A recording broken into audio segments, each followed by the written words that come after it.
মজার বিষয়, আমি মানুষটা মরে যাচ্ছি তখনও আমার ওয়ালেটটা কেন যেন চুরি করে নিয়ে গেছে। এটাই হয়, এটা আমি অনেক শুনেছি। আমাদের বাজারে, মানে আমাদের গ্রামের বাড়ির বাজারে একটা লোক, তার বোনের বিয়ে ঠিক হয়ে গেছে। সে হচ্ছে 3 লাখ টাকা নিয়ে বাইকে যাচ্ছিল।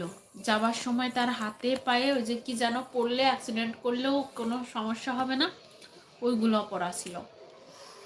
সে চট্টগ্রাম থেকে আসছে, অত দূর থেকে বাইক চালিয়ে আসছে। তাহলে চিন্তা করেন, সে ওই ব্রেকার দেখতে না পেয়ে পড়ে গেছে।